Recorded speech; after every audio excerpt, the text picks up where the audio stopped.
इस साल हिमाचल को कुदरत ने बहुत जख्म दिए। शिमला, कुल्लू, मंडी जैसे जिलों से बेहद खौफनाक तस्वीरें सामने आई। कहीं पहाड़ दरकने की खबर तो कहीं बादल फटने से तबाही।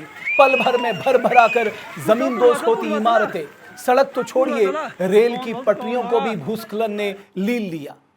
प्रकृति के इस प्रकोप ने उत्तराखंडियों को 2013 की आपदा की याद दिला दी।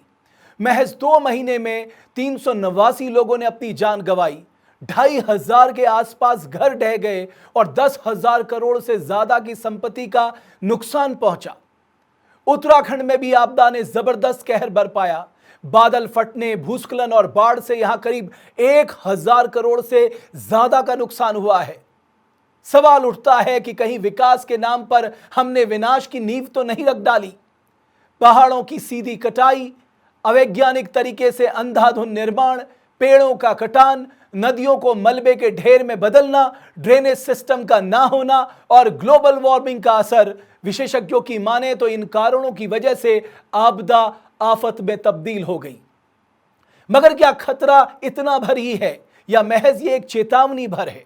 उत्तराखंड आपदा प्रबंधन की रिपोर्ट भी इस बात की गवाही दे रही है कि भूस्खलन और पहाड़ दरकने की दर 36 गुना तक बढ़ चुकी है। सोचिए, 2015 में भूस्खलन और पहाड़ दरकने की महज 32 घटनाएं हुई थी, जबकि 2023 में अभी तक 1173 घटनाएं हो चुकी हैं।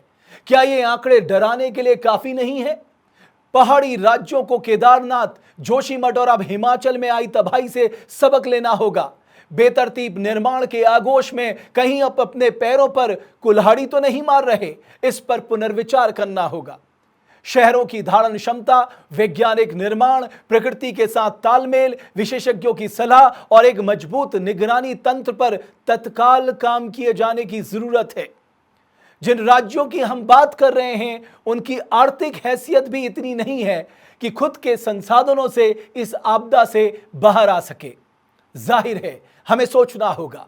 बेशक इंसान चांद पर पहुंच गया, लेकिन प्रकृति से ज्यादा ताकतवर ना मानव कभी था, ना है, ना कभी होगा। आपदा के इन संकेतों को अगर हमने गंभीरता से नहीं लिया, तो आने वाले समय में प्रकृति के और विकराल स्वरूप के लिए हमें तैयार रहना होगा। विकास किस कीमत पर? इस प्रश्न का जवाब आज हर किसी को ढूंढना ही होगा।